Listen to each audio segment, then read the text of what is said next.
50,000 horsemen, one direction, and nothing in the world could stop them. They had already burned 3 of the greatest cities on Earth. Europe had weeks to live, and no idea what was coming. But what if something else showed up first? It's 1241. The Mongol Empire is at its peak, the largest land empire ever seen, stretching from the Pacific Ocean to the edge of Poland. Their general is Batu Khan. Their tactician is Subutai, possibly the greatest military mind in human history. He has never lost a battle, not once. The Mongol army just crushed Poland. Then Hungary. 100,000 European knights gone in weeks. Vienna is next. Then France. Then the Atlantic Ocean. There is literally nothing left to stop them. But here's the question we're asking today. What if there was one thing, just one, a single F-35 Lightning II, the most advanced fighter jet ever built? Could it stop the entire Mongol invasion of Europe, or would even that not be enough? To understand the scale of this scenario, you need to understand who the Mongols actually were. They didn't just fight wars, they rewrote geography. Entire civilizations deleted. Baghdad, one of the most advanced cities in the world,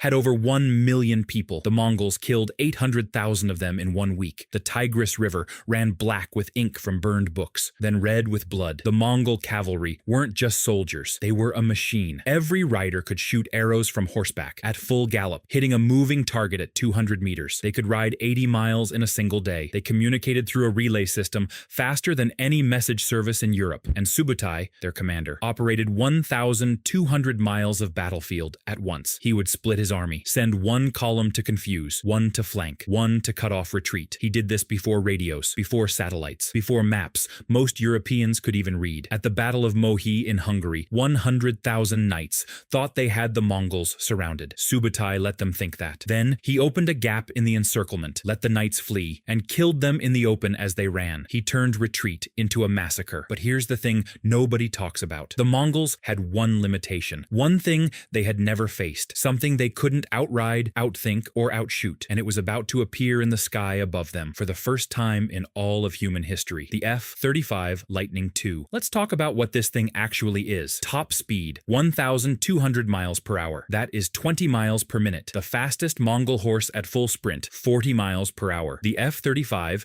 is 30 times faster than the fastest thing they had ever seen. Its radar, the AN/APG-81, can track 19 targets at the same time from 150 miles away, while flying faster than sound. It carries AIM-120 AMRAAM missiles. Those missiles lock onto a target from 100 miles out. They don't miss. They're guided until the moment of impact. The Mongol archers, the best archers in human history, could hit a target at 200 meters. That's 0.12 miles. The F-35 could kill them from 835 times that distance before they could even hear the plane. And then there's the bombs. GBU-12, Paveway 2, laser guided. A single bomb kills everything within 50 feet instantly, damages everything within 300 feet. The Mongol army at Mohl was packed.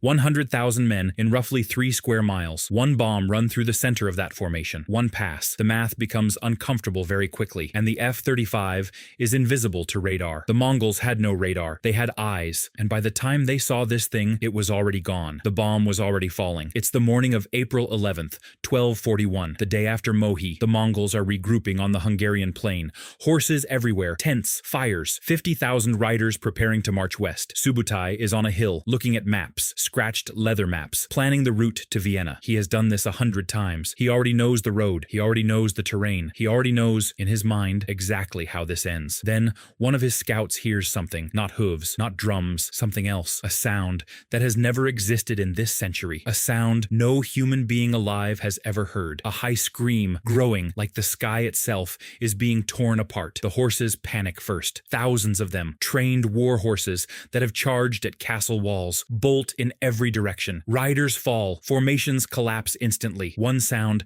and the most disciplined army on earth is suddenly chaos. Subutai stands on his hill. He looks up, and for the first and only time in his life, he has no idea what he is looking at. A shape, impossibly fast, moving like nothing alive can move, gone before the mind can process it. And then, from somewhere, a sound like thunder, except it comes from below, from the ground, from where 3,000 of his men used to be, the greatest military tactician who ever lived. And he has no response, no counter, no formation, no flanking move, no retreat that makes sense, because he's never trained for something that comes from the sky, the speed of sound. And the F-35, it's already banking, already lining up the second pass. The missiles are already armed. The pilot, calm, thousands of feet above, sees the entire Mongol army on a targeting display. All of it. Every tent, every horse, every fire, and he selects the next target. He doesn't hesitate. He presses the button, and you are not ready for what happens next. The second pass hits the supply line. Wagons of food, arrows, rope, medicine, everything the army needed to keep moving. Gone in 4 seconds. The third pass targets the command structure, the yurts of the senior commanders, the war council, the men who carry the plans, the knowledge, the orders. Without them, the army doesn't march. It wanders. And here's the twist nobody expects. Subutai survives. He watches from the hill. He watches everything fall apart below him, and he does something that no Mongol commander has ever done in battle. He orders a retreat. Not a tactical retreat. Not a feigned retreat. His famous trick, used 100 times to lure enemies into traps. A real one. A full withdrawal east. Because Subutai, the man who had never lost, understood one thing before anyone else did. You cannot fight something you cannot reach. You cannot outthink something that moves faster than thought. You cannot counter a weapon you have no category for. So the Mongols ride east. 50,000 men. The greatest army ever assembled, running from one plane. But here's what makes this moment genuinely haunting. As they ride away, the F-35 circles one more time, low and slow, and from the ground, looking up, you see it clearly for the first time. A dark shape, triangular. No wings that make sense. No visible engine. Just speed and silence, and something deeply, deeply wrong about the way it moves. One Mongol soldier, a young rider from the steppes of Mongolia, who had crossed 5,000 miles to be here, watches it disappear into clouds. And he says nothing. He just rides. He will think about that shape for the rest of his life, and he will never have a word for what it was. Let's stop here for a second, because it's easy to look at the Mongols as a force of destruction, and they were. Millions died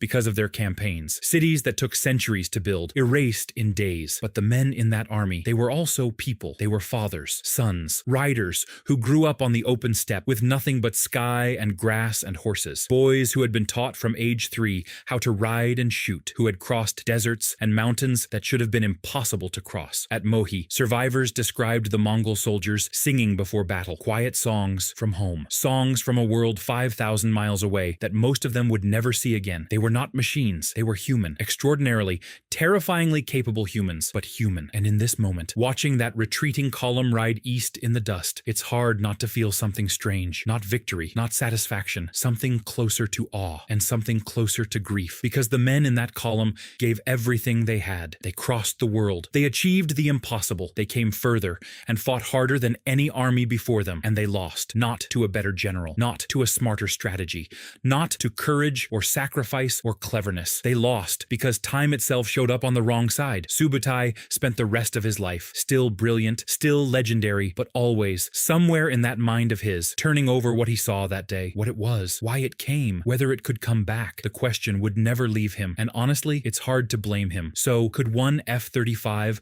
stop the Mongol invasion of Europe? Yes, without question. It wouldn't even be close. Not because the Mongols were weak. They were arguably the most effective military force in history, pound for pound, mile for mile. But the F-35 isn't just a better weapon. It's a different category of existence. It operates in a world the Mongols had no framework to understand. And here's the detail that still gets me. The F-35 carries 25,000 pounds of thrust from a single engine. The entire Mongol army at Mohi probably generated less energy, combined every horse and man, than that one engine produces in 1 second of flight. But that's not really what this video is about. It's about what happens when two completely different eras of human achievement collide, and how the gap between them isn't just technology, it's imagination. The Mongols couldn't lose to the F-35 because they couldn't even conceive of the F-35. The scariest weapon is always the one you don't have a word for.